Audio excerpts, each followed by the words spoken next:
Clap along if you feel like a room without a roof. Clap along if you... Good afternoon, everyone. I'm John Rayhans, the General Manager at Iron Oaks, and welcome to another segment of Java with John. And I'm here with Brian Quillen, our Senior Director of Community Services, along with Tim Curcio, our Director of Patrol. And gentlemen, we're out here on South Dobson where the gates closed. And can you tell me what happened here? Yeah, we had a vehicle that decided it didn't want to stop correctly for the gates. It damaged this controller right over here, and it continued on and hit right into the gate and bent the barrier arm, or bent the operating arm back there for the gate. And what's the likelihood, or what is the time frame, I should say, of getting this gate reopened? We're hoping by the middle of October at the latest. We've been speaking with our gate supplier and servicer. The equipment's on order. When it arrives at his place, it's another story, but we're looking at the middle of October. Terrific. And I understand, Brian, today at the board meeting, our board of directors for the community approved the funds to make the replacements. Yes, they did. That is correct. They did make that, approve that, as well as last month, at last month's board meeting, they approved funds to replace this device up here that reads your tag when you come into the gate too, so we'll be replacing that as well. Terrific. Now, a bigger question is, I know the gates are old. We have some gates that are 20, perhaps 25 years old. You guys are challenged with keeping them up and operating, but obviously gates will go down. They will become inoperable, or unfortunately we'll have accidents like this where we'll have to close. Tell me about the new protocol when a gate is down and how we can inform our members. Well, what we're hoping to do eventually is get enough equipment to back up. We do not have an inventory on parts that Brian mentioned, and that way we'll be able to get back in operation the gates that are down. Naturally, it happens. We don't know when, but it happens at opportune times, normally on a weekend. But we will notify all of the residents as soon as we have an issue like this. We inform, naturally, you two gentlemen, but then again, Michelle, so she can get it out and stay in the loop so that we can keep everybody abreast of situations that happen unexpectedly.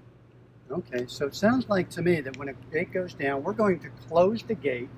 We'll immediately inform our members via text message and also via stay in the loop, or even quicker, a standalone email so they know.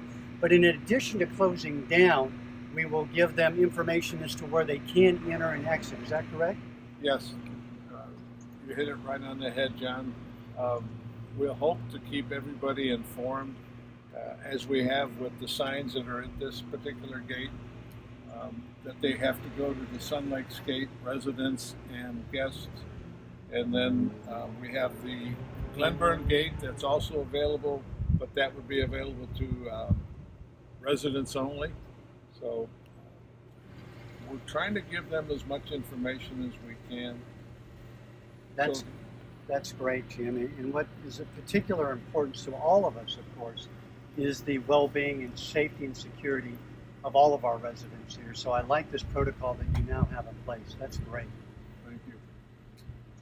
Okay.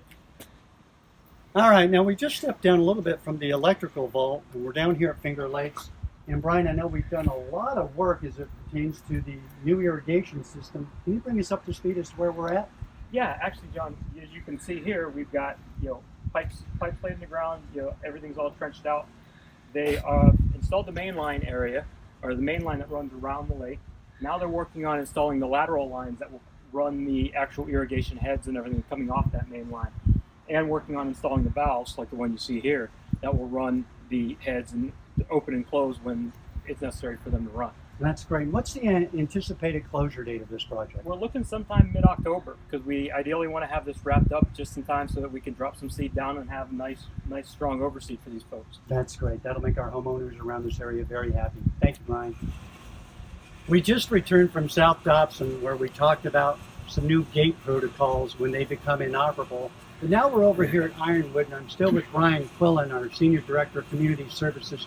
And we're at an electrical vault that I understand has something to do with what's going on here at Finger Lakes.